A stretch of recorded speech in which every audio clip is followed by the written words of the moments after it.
नाशिकच्या hotel democracy इथं उद्या शिवसेना उद्धव बाळासाहेब ठाकरे पक्षाचा पक्षप्रमुख उद्धव ठाकरे यांच्या उपस्थितीत राज्यव्यापी शिबिर स्थळाला भेट देत पाहणी केली। यावेळी शिवसेनेचे ज्येष्ठ नेते सुभाष देसाई यांच्या संकल्पनेतून साकारण्यात आलेल्या राम जन्मभूमीत शिवसेनेचे वाघ या चित्रप्रदर्शनाचे उद्घाटन राऊत यांच्या हस्ते करण्यात आले। यावेळी खासदार अरविंद सावंत, खासदार विनायक राऊत उपस्थित होते। अयोध्या लढ्यात शिवसैनिकांचं असलेलं योगदानाचं छायाचित्र, व्हिडिओ तसंच वर्तमानपत्रात आलेल्या बातम्यांचा प्रदर्शनात समावेश करण्यात आला। शिबिरात राज्यभरातून येणाऱ्या शिवसैनिक, पदाधिकारी तसंच लोकप्रतिनिधींसाठी हे प्रदर्शन खुलं असणार आहे।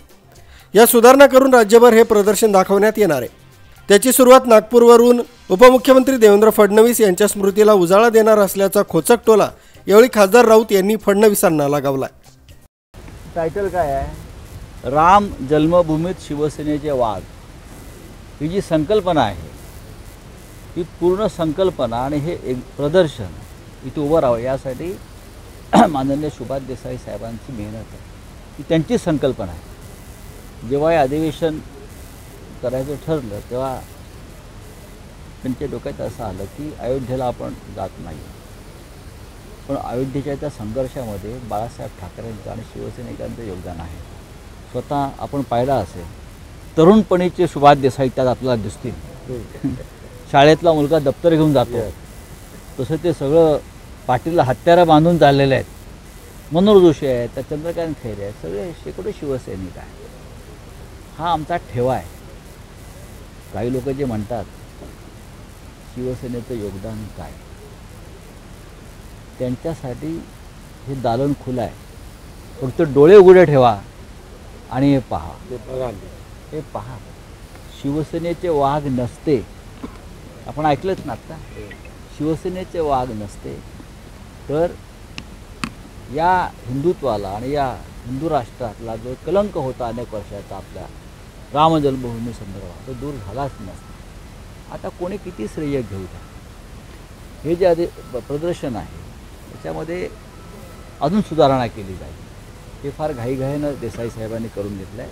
याच्यात थोडे अजून आम्ही नवीन काही गोष्टी टाकू आणि संपूर्ण महाराष्ट्रात हे प्रदर्शन नेऊ आणि सुरुवात आम्ही नागपूरपासून करतो, कारण देवेंद्र फडणवीस यांची इच्छा आहे की त्यांच्या काही स्मृतींना उजाळा मिळावा ही त्यांची इच्छा आहे। प्रकारचं स्मृतींचं उजाळा या ठिकाणी नक्कीच 6 डिसेंबरच्या घटनापासून आतापर्यंत सगळ्या घटना इथं विषद करण्यात आल्या। त्या बाजूने फडणवीसांनी ट्विट करून त्यांचा फोटो देखील व्हायरल केला। मी सकाळी बोललो त्या विषयावर की संपूर्ण देशातलेच रामसेवक तिथे हजर होते। त्यावेळेला तिकडे सगळे हिंदू म्हणून जमले होते, पक्ष म्हणून नाही। आता ह्यांना पक्ष आठवत आहेत। राम जन्मभूमीच्या उद्घाटन सोहळ्याला, मंदिराचं उद्घाटन जेव्हा आता आहे तेव्हा ह्यांना पक्ष आठवत आहेत, पण तेव्हा पक्ष नव्हता।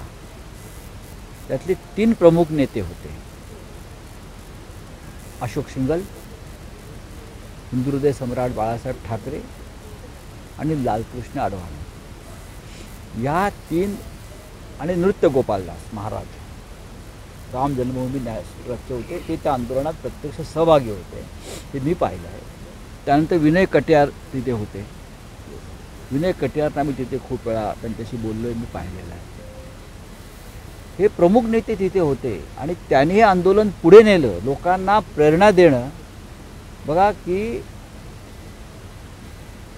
सामान्य माणसातून शूरवीर निर्माण करण्याचं सामर्थ्य ज्यांच्यामध्ये असतं ते नेते।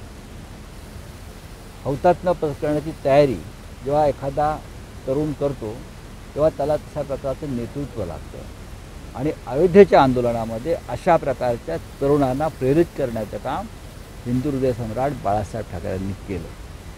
आता काही लोक नागपूरची ट्रेन पकडायला गेले, ते फोटो दाखवत आहेत, पण अयोध्येत शिवसैनिक पोहोचले होते, हे तुम्हाला इथे प्रत्यक्ष दिसतं। News bureau, Kasmade update, Nashik.